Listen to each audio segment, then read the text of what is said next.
Hello, I am Lavelle Williams, a rising senior mass communication major and English minor at our historic Tougaloo College. I am humbled to be serving as your 20th Mr. Tougaloo College, and I am also glad to be a classmate with you in Dr. J's Advocates for Children, Family, and Community class.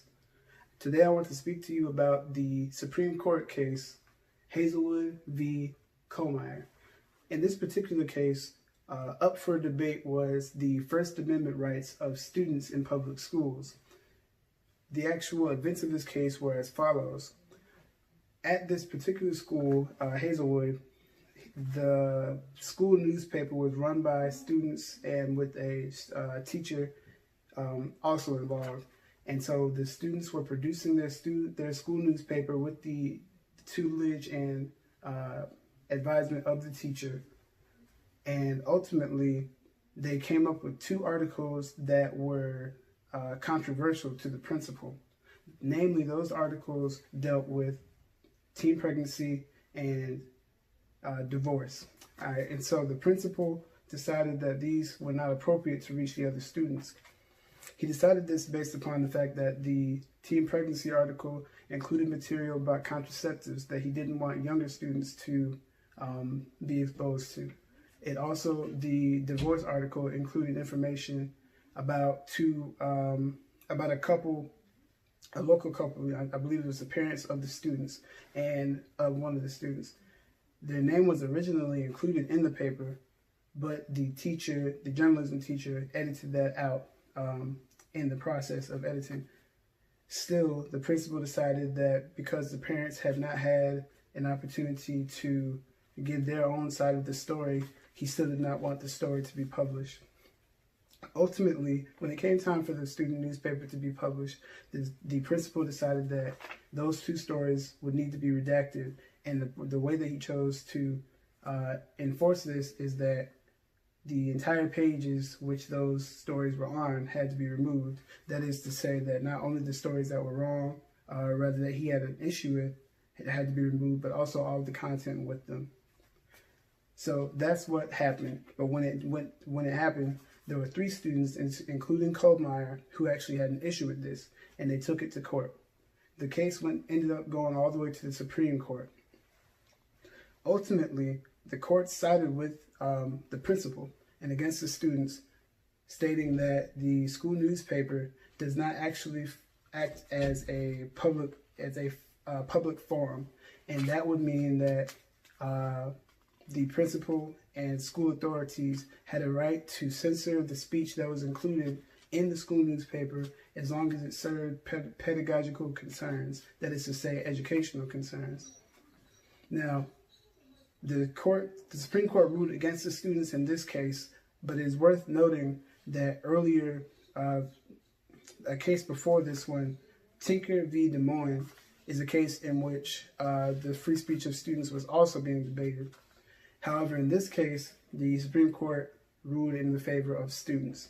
So, in the case of Tinker v. Des Moines, students wanted to wear armbands with the peace sign on them to protest the Vietnam War. The courts decided that because the armbands were not interfering with pedagogical concerns, they would actually be lawful and that they were within the students' First Amendment rights, even though the school had an issue with it originally. So it is worth comparing the case of Tinker v. Des Moines with the case of Hazlewood v. Kuhlmeier, because they are both cases that deal with the First Amendment rights of students in public schools. Also because they made two different rulings. It is worth noting that with the Tinker v. Des Moines case coming earlier, it can be seen as a trend of a redaction of freedom of speech for students in public schools. In fact, even after the case of Hazlewood v. Kuhlmeier, several states have made laws in protest of that case, or rather not in protest, but just in dissent from that case, in order to give their public school students more rights than the Supreme Court actually allowed through their ruling and through setting that precedent. That said, there is quite a bit of commentary to be had on this, and I will offer a little bit now.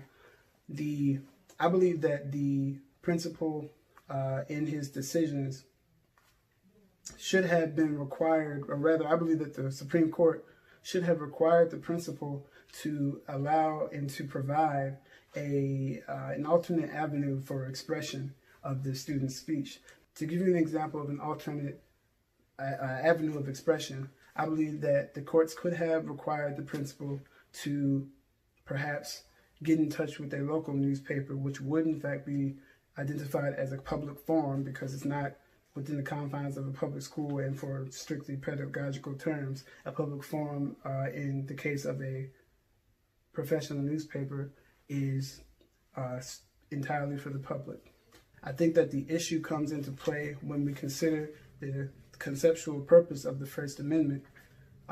The First Amendment, the Founding Fathers created the First Amendment with the concern for maintaining and preserving the value of free speech. That is to say, when people have something to say, we in America want the ability for that to be spoken because there's a lot of value in hearing what other people had to say.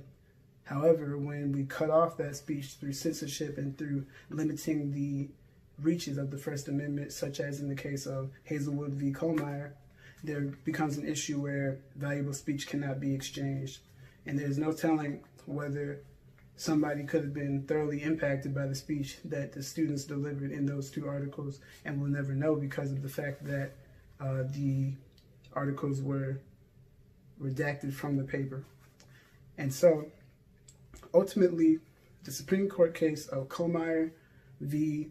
Hazlewood set a precedent for a broad amount of control that public schools have over their school-sponsored speech arenas, such as student newspapers.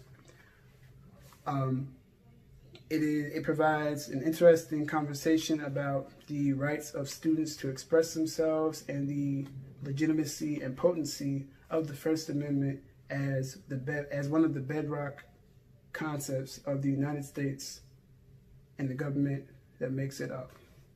Thank you for your time.